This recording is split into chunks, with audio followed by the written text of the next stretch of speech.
नमस्कार दोस्तों, physics online classes में आप सभी का स्वागत है। हमारी जो लास्ट क्लास थी उस लास्ट क्लास में हमने आवेश के मात्रकों के बारे में पढ़ा था।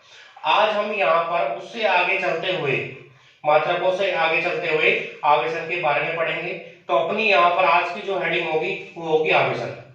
तो आपको हेडिंग डालनी है, हेडिंग नोट करो, आवेशन।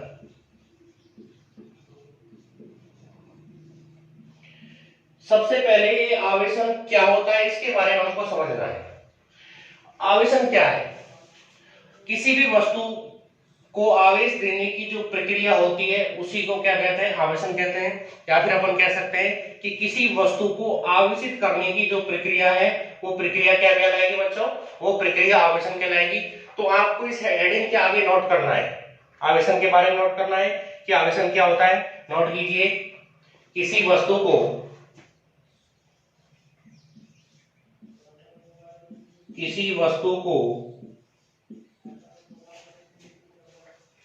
आवेशित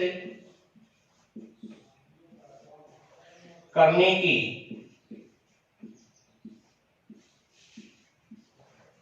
प्रक्रिया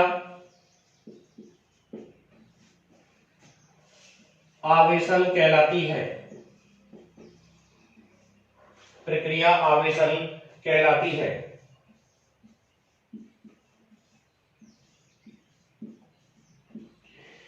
यानी जब हम किसी भी वस्तु को आवेशित करते हैं तो उस वस्तु को आवेशित करने की जो विधि होती है या फिर आवेशित करने की जो प्रक्रिया होती है उसी प्रक्रिया को क्या कहा जाता है बच्चों? आवेशन कहा जाता है। तो ये अपना आवेशन हो जाएगा। अब हम जानते हैं कि जब भी किसी वस्तु को आवेशित करते हैं तो एक वस्तु से इलेक्ट्रॉन जाते हैं और दूसरी वस्तु के अंदर इलेक्ट्रॉन आते हैं। यानी आवेशन की जो प्रक्रिया है उस प्रक्रिया में उत्तरदायी कौन होता है? इलेक्ट्रॉन होते हैं। ये हम पहले पढ़ ही चुके हैं। तो जिस वस्तु से इलेक्ट्रॉन जाते हैं यानी जो वस्तु इलेक्ट्रॉन त्यागती है उस वस्तु पर धनावेश उत्पन्न होता है और जो वस्तु इलेक्ट्रॉनों को क्या करती है? ग्रहण करती है, उस वस्तु पर कैसा आवेश आता है बच्चों? उस वस्तु पर ऋणावेश उत्पन्न होता है। अब यहाँ पर आवेशन करने की जो विधियां हैं वो अपने पास तीन विधियां आवेशन की, यानी आवेशन की जो प्रक्रिया होती है वो प्रक्रिया अपन तीन विधियों से कर सकते हैं। तो देखो आगे, आवेशन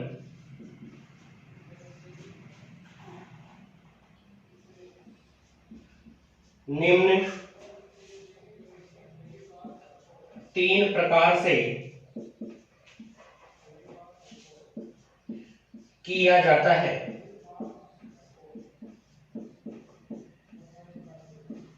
यानी आप आवेशन तीन विधियों के द्वारा कर सकते हो। पहली जो विधि आती है, पहली विधि कौन सी होती है बच्चों? घर्षण द्वारा आवेशन। घर्षण द्वारा आवेशन। इसकी जो सेकंड विधि होती है वो होती है संपर्क या चालन।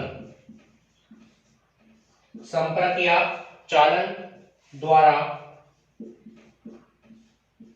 आवेशन। इन दोनों ही विधियों में, घर्षण द्वारा आवेशन और संपर्क द्वारा आवेशन, इन दोनों ही विधियों में दोनों जो वस्तुएं होती हैं वो एक दूसरे के संपर्क में रहती हैं। जबकि तीसरी जो विधि होती है, तीसरी विधि है प्रेरण द्वारा आवेशन। इस तीसरी विधि में दोनों जो वस्तुएं होती हैं वो एक दूसरे से बिना संपर्कित होती हैं, यानी एक दूसरे से उन वस्तुओं को संपर्कित यानी टच नहीं कराया जाता है, उनको आपस में कैसे रखा जाता है? दूर रखा जाता है। फिर भी दूर रख के भी वस्तु को अपन क्या कर सकते हैं? आवेशित कर सकते हैं। और वो जो विधि होती है जिसमें दोनों वस्तुएं एक दूसरे के संपर्क में नहीं होती है फिर भी आवेशन होता है, उस विधि को क्या कहा जाता है? प्रेरण द्वारा आवेशन कहा जाता है। ये आपको ऐसा कैसा अपने रजिस्टर में नोट करना है, जिससे आपके जो नोट्स हैं वो साथ साथ तैयार हो जाएंगे। इसके बाद में अपनी जो पहली हेडिंग होगी आवेशन के प्रकार या फिर आवेशन की जो विधियां हैं वो अपन पढ़ रहे हैं। तो इसमें अपनी जो पहली हेडिंग होगी वो पहली हेडिंग कौन सी हो जाएगी? घर्षण द्वारा आवेशन। तो नेक्स्ट हेडिंग डालो बच्चों, घर्षण द्वारा आवेशन। घर्षण द्वारा आवेशन।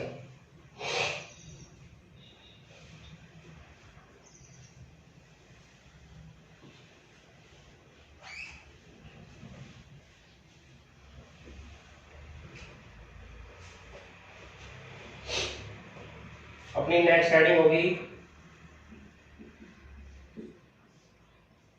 घर्षण द्वारा आवेशन।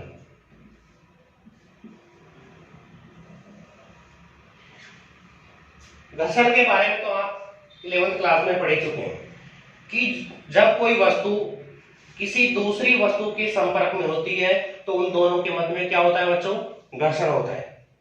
घर्षण के अगर एग्जाम्पल अपन देखें तो कोई भी व्यक्ति जब किसी सतह पर या सड़क पर जब चलता है तो व्यक्ति के जो पैर होते हैं उन पैर और सतह सड़क के बीच में क्या होता है, घर्षण होता है, और घर्षण के कारण ही किसी सड़क पर चलना क्या हो पाता है, संभव हो पाता है। तो घर्षण द्वारा आवेशन में दो वस्तुओं को आपस में क्या किया जाता है, रगड़ा जाता है।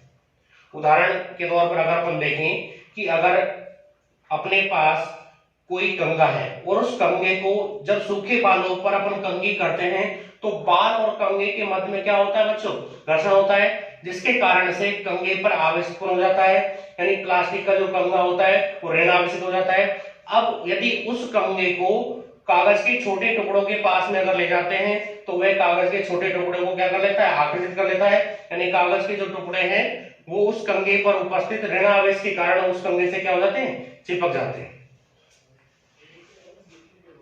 घर्षण द्वारा आवेशन को समझने के लिए अपन दो वस्तुएं लेते हैं। ये अपने पास पहली वस्तु है, इसके पास में ये अपने पास कोई दूसरी वस्तु है। इन दोनों वस्तुओं को इस सतह पर आपस में रगड़ा जाता है, यानी ये अपनी घर्षण सतह हो जाएगी। जब इन दोनों वस्तुओं को इस सतह पर आपस में रगड़ेंगे तो रगड़ने पर क्या होता है, एक वस्तु से इलेक्ट्रॉन जाते हैं और दूसरी वस्तु उन इलेक्ट्रॉनों को क्या करती है, ग्रहण करती है। यानी कोई इलेक्ट्रॉन मान लेते हैं इस पहली वस्तु से इस दूसरी वस्तु के अंदर चले गए, तो जिस वस्तु से इलेक्ट्रॉन गए हैं उस वस्तु पर कैसा चार्ज आता है बच्चों, उस वस्तु पर पॉजिटिव चार्ज यानी धन आवेश उत्पन्न हो जाता है। तो ये वस्तु पहली वाली वस्तु से अगर इलेक्ट्रॉन दूसरी वस्तु में अगर गए हैं तो पहली वस्तु कैसी हो जाएगी, धनावेश हो जाएगी, और जिस वस्तु में इलेक्ट्रॉन गए हैं उस वस्तु पर कैसा आवेश उत्पन्न होता है, उस वस्तु पर ऋण आवेश आ जाता है। ये दूसरी वस्तु है तो इस दूसरी वस्तु पर क्या आवेश उत्पन्न हो गया, ऋण आवेश उत्पन्न हो गया।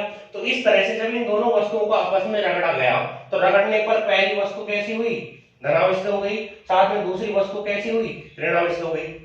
अब यहाँ पर अपन को ये देखना है कि जब दो वस्तुओं को आपस में रगड़ा जाता है तो रगड़ने पर जितना पॉजिटिव चार्ज इस पहली वस्तु पर उत्पन्न होता है ठीक उतना ही नेगेटिव चार्ज दूसरी वस्तु पर आता है। यानी दोनों वस्तुओं पर परिमाण में समान परंतु विपरीत प्रकृति का आवेश यहाँ पर उत्पन्न होता है, और ये जो प्रक्रिया होती है इसी प्रक्रिया को क्या कहा जाता है बच्चों, घर्षण द्वारा आवेशन कहा जाता है।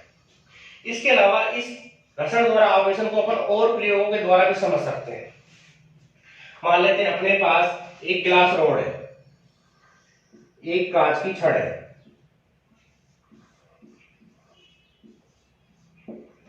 और साथ में क्या है, एक रेशम है यानी सिल्क है।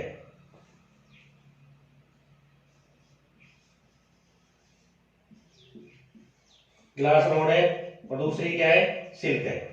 जब ग्लास रोड को इस सिल्क के द्वारा रगड़ते हैं, यानी जब ग्लास रोड को सिल्क के द्वारा रगड़ा जाता है तो ग्लास रोड से जो इलेक्ट्रॉन है वो कहां जाते हैं बच्चों, इस सिल्क के अंदर चले जाते हैं। यानी ये जो ग्लास रोड है इस ग्लास रोड से जो इलेक्ट्रॉन है वो कहां जाएंगे, सिल्क के अंदर चले जाएंगे, जिससे इस ग्लास रोड पर कैसा चार्ज उत्पन्न होता है बच्चों, पॉजिटिव चार्ज उत्पन्न होता है, ये अपन पहले पढ़ ही चुके हैं। और सिल्क पर कैसा चार्ज उत्पन्न होता है, नेगेटिव चार्ज उत्पन्न हो जाता है। तो इस प्रयोग के द्वारा अपन समझ सकते हैं कि घर्षण द्वारा जब भी आवेशन होता है तो घर्षण द्वारा आवेशन में दोनों जो वस्तुएं हैं, जिन वस्तुओं को अपन ने रगड़ा है उन वस्तुओं पर जितना यहाँ पर पॉजिटिव चार्ज उत्पन्न हुआ है, मान लेते हैं यहाँ पर अगर +2 चार्ज उत्पन्न हुआ है तो इस सिल्क पर -2 चार्ज उत्पन्न होगा। अब ये दोनों चार्ज जो है वो परिमाण में कैसे हैं, समान है, लेकिन इनकी जो प्रकृति है वो कैसी है बच्चों, विपरीत है। अगर एक और प्रयोग देखें तो एक अपने पास प्लास्टिक की छड़ है,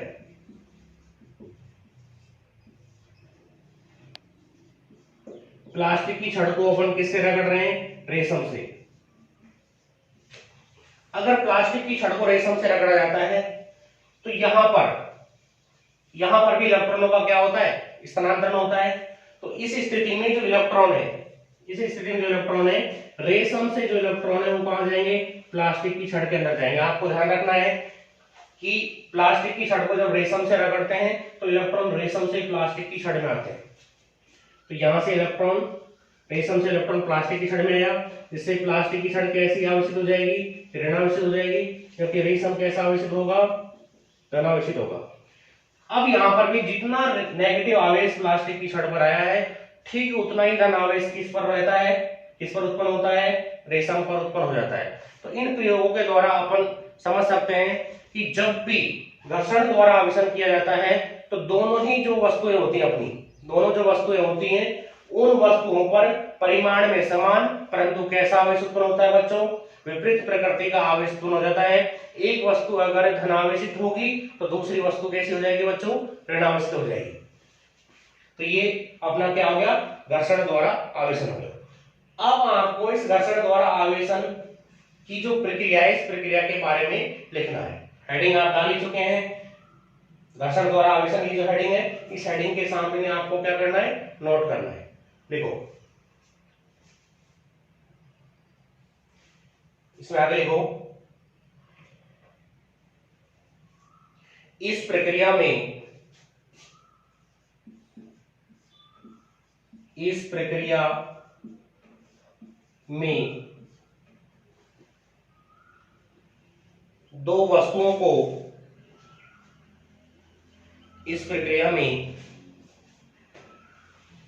दो वस्तुओं को आपस में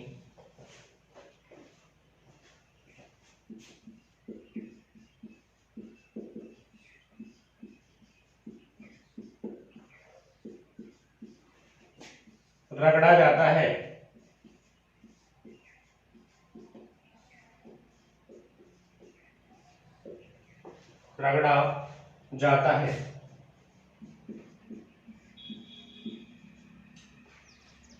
तब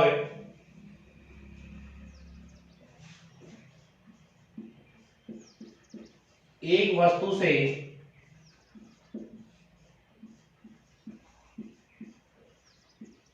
इलेक्ट्रॉन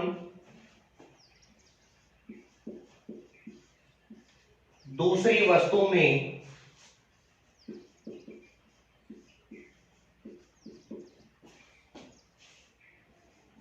स्थानांतरित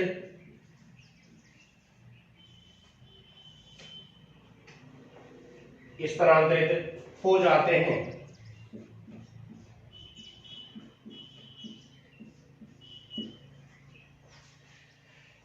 यानी घर्षण द्वारा आवेशन क्या है? जब दो वस्तुओं को आपस में रगड़ते हैं तो एक वस्तु से जो इलेक्ट्रॉन है वो कहां चले जाते हैं? दूसरी वस्तु के अंदर चले जाते हैं। अब यहां पर जिस वस्तु से इलेक्ट्रॉन गए हैं वह वस्तु कैसी हो जाती है? वह वस्तु धनावेशित हो जाती है। और जिस वस्तु में इलेक्ट्रॉन पहुंचे हैं, यानी जिस वस्तु में इलेक्ट्रॉनों की वृद्धि हुई है, वो वस्तु कैसे हो जाती है? ऋणावेशित हो जाती है। आगे लिखो,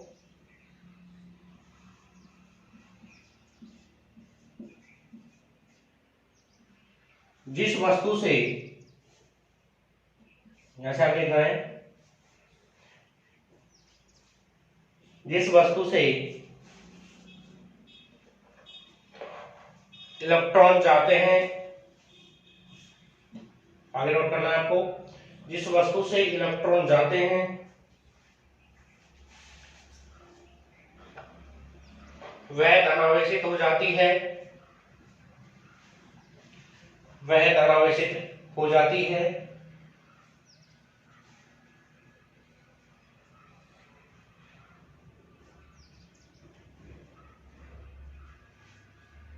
जबकि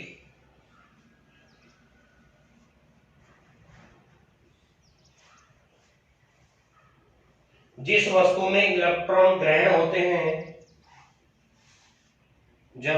वस्तु में इलेक्ट्रॉन ग्रहण होते हैं, वह ऋणावेशित हो जाती है, वह ऋणावेशित हो जाती है। ये जो प्रक्रिया है, इस प्रक्रिया को घर्षण द्वारा आवेशन कहा जाता है बच्चों। इस प्रक्रिया के अंदर होता क्या है, इस प्रक्रिया में दोनों ही वस्तुएं जो हैं, जिन दोनों वस्तुओं को आपने आपस में क्या किया है, रगड़ा है, उन दोनों ही वस्तुओं पर समान परिमाण का परंतु विपरीत प्रकृति का आवेश क्या हो जाता है, उत्पन्न हो जाता है। पैराग्राफ चेंज करके लिखो,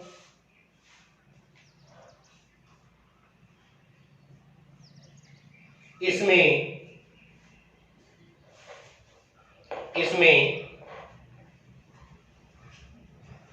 दोनों वस्तुओं पर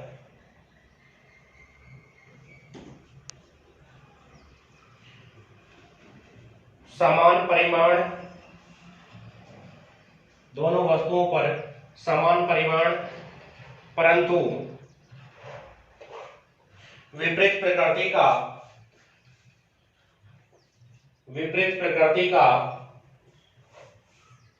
आवेश उत्पन्न होता है, विपरीत प्रकृति का आवेश उत्पन्न होता है। यह अपन ने घर्षण के द्वारा आवेशन पढ़ा है। एक बार और समझो कि घर्षण द्वारा आवेशन क्या होता है। जब दो वस्तुओं को आपस में रगड़ते हैं, मान लेते हैं अपने पास ये दो वस्तुएं हैं, ये दो वस्तुएं हैं, जब इन दोनों वस्तुओं को आपस में इस प्रकार से रगड़ा जाएगा तो एक वस्तु से इलेक्ट्रॉन दूसरी वस्तु के अंदर जाएंगे। मान लेते हैं इस वस्तु से इलेक्ट्रॉन इस वाली वस्तु के अंदर गए, तो ये वाली वस्तु इलेक्ट्रॉन क्या करती है, ग्रहण करती है। तो इस वस्तु पर, ये जो वस्तु है अपने पास, इस वस्तु पर क्या उत्पन्न होगा, नेगेटिव आवेश उत्पन्न होगा। जबकि इस वाली वस्तु से जो इलेक्ट्रॉन है वो गए, यानी इस वस्तु में इलेक्ट्रॉनों की क्या हुई है, कमी हुई है। इस कारण से इस वस्तु पर कैसा आवेश आता है बच्चों, धनावेश आ जाता है। तो ये अपना कौन सा टॉपिक है, घर्षण द्वारा आवेशन है। इसके बाद में आवेशन की जो दूसरी विधि है उस विधि को अपन पढ़ेंगे। आवेशन की जो दूसरी विधि होती है वो कौन सी होती है, चालन या संपर्क द्वारा आवेशन होती है। तो आपको जो नेक्स्ट टॉपिक, नेक्स्ट जो अपनी हेडिंग है वो क्या डालनी है, नेक्स्ट हेडिंग क्या हो जाएगी, चालन या संपर्क द्वारा आवेशन। नोट करो, नेक्स्ट हेडिंग नोट करो, चालन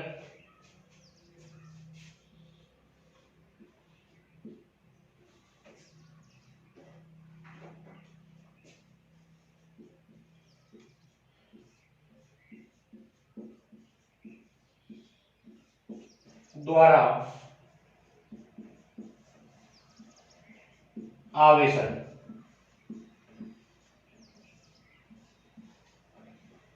इसे अपन को थोड़ा ध्यान से समझना है कि चालन द्वारा या फिर संपर्क द्वारा जो आवेशन होता है वो किस प्रकार से किया जाता है। चालन द्वारा आवेशन में अपने पास दो वस्तुएं होती हैं, एक वस्तु आवेशित होती है जबकि दूसरी जो वस्तु होती है वो उदासीन होती है बच्चों। पहली वस्तु अपन कैसे लेंगे, आवेशित लेंगे, और दूसरी जो वस्तु होगी वो कैसी होगी, उदासीन होगी, यानी उस दूसरी वस्तु पर किसी भी प्रकार का आवेश नहीं होगा। तो यहां पर अपन क्या करते हैं, दो चालक गोले लेते हैं। पहला जो चालक गोला है ये आवेशित है, इस पर पॉजिटिव चार्ज उपस्थित है। अब यहां पर दूसरी अपने पास जो वस्तु है, दूसरी वस्तु कैसी है, निरावेशित। इस दूसरे चालक गोले पर किसी भी प्रकार का कोई आवेश नहीं है। ये कैसा होगा चिन्ह, यह आवेशित वस्तु, यह आवेशित, और यह है उदासीन।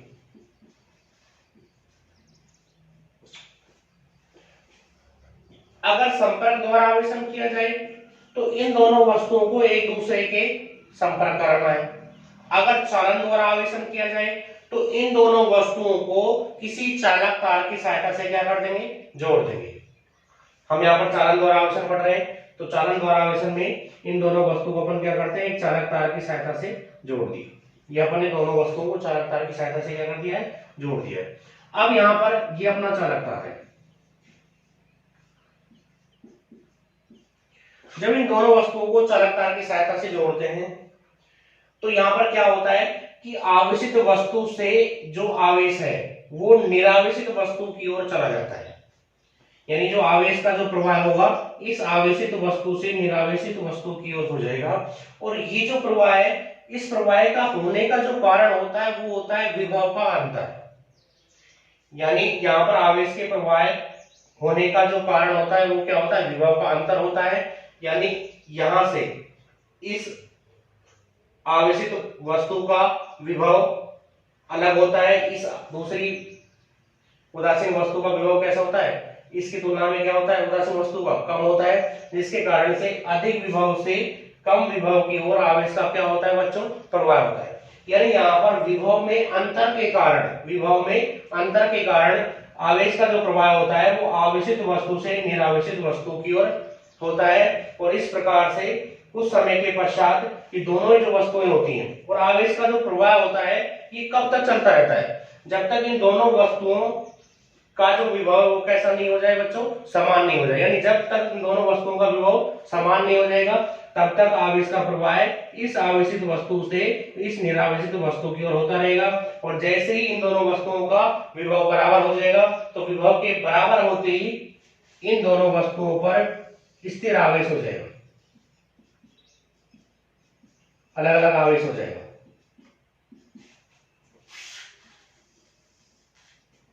इस पर भी पॉजिटिव चार्ज आ जाएगा, यानी पहली वस्तु भी आवेशित है और दूसरी वस्तु भी कैसी हो जाएगी, आवेशित हो जाएगी। तो ये जो प्रक्रिया होती है इस प्रक्रिया को क्या कहा जाता है, इस प्रक्रिया को चालन द्वारा आवेशन कहा जाता है।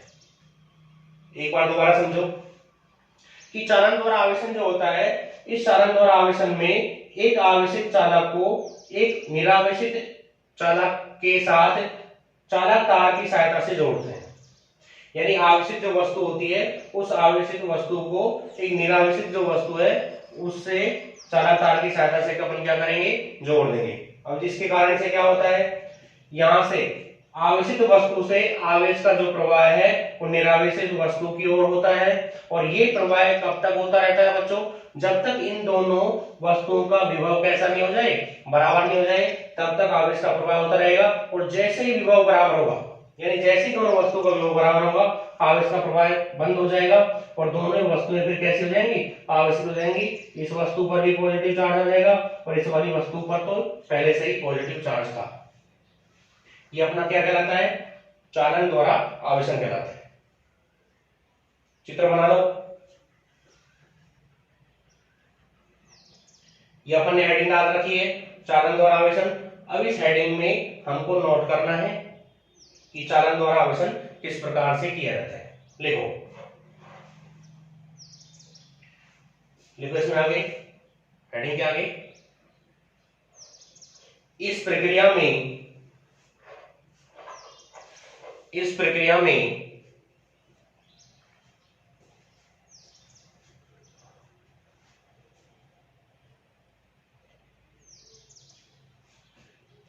निरावेशित वस्तु को, इस प्रक्रिया में निरावेशित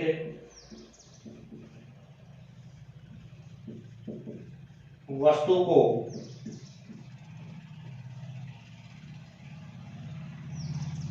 आवेशित वस्तु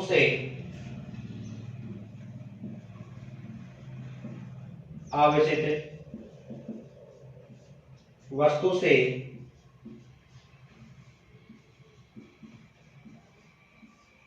चालक तार द्वारा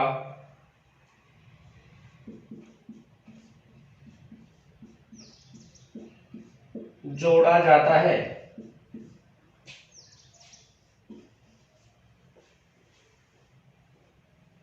जिससे आवेशित वस्तु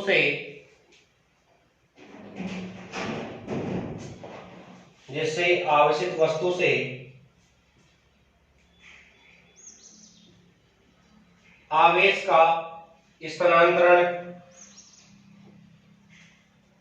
जिससे आवेशित वस्तु से आवेश का स्थानांतरण निरावेशित वस्तु की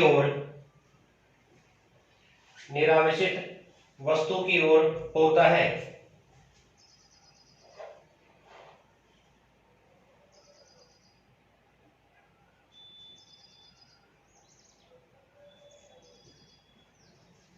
पैराग्राफ चेंज करके लिखो, यहां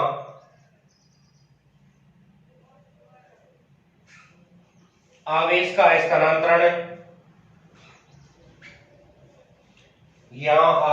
स्थानांतरण तब तक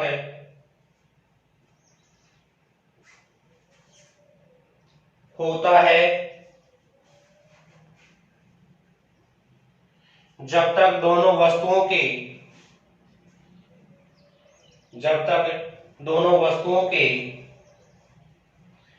विभव समान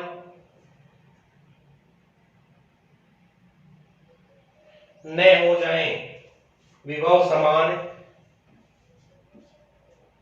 हो जाएं,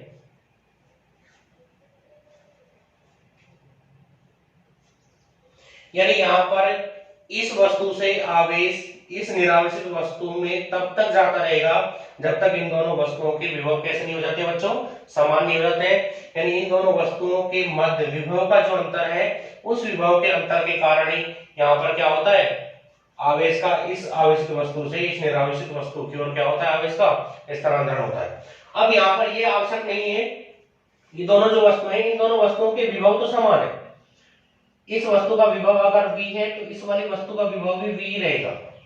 विभव के बारे में अपन नेक्स्ट जो चैप्टर है उसमें पढ़ेंगे। अगर इस वाली वस्तु का विभव v है तो इस वाली वस्तु का विभव भी कितना रहेगा, v ही रहेगा। विभव तो इन दोनों वस्तुओं के समान है, लेकिन ये आवश्यक यहाँ पर नहीं है कि इस वस्तु पर आवेश और इस वाली वस्तु पर आवेश बराबर ही आवेश हो भी सकते हैं और ये आवेश अलग अलग भी हो सकते हैं। तो हमने आज घर्षण के द्वारा आवेशन और चालन के द्वारा आवेशन को पढ़ा है। इसके बाद में जो तीसरा जो अपना टॉपिक है आवेशन का, प्रेरण द्वारा आवेशन, इसे हम नेक्स्ट क्लास में पढ़ेंगे। आपने हमारी ये वीडियो ऑनलाइन देखी है, ये वीडियो आपको अगर पसंद आई हो तो आप हमारे इस वीडियो को लाइक करें, और साथ में अगर आपने हमारा जो चैनल है फिजिक्स ऑनलाइन क्लासेस अगर वो सब्सक्राइब अगर नहीं किया है तो उस चैनल को आप सब्सक्राइब करें, और साथ में नीचे जो बेल आइकन दिया हुआ है उस आइकन को दबाएं, जिससे हमारी न्यू अपलोडेड जो वीडियो है उन वीडियो का जो नोटिफिकेशन है वो आप तक पहुंचता रहे। धन्यवाद।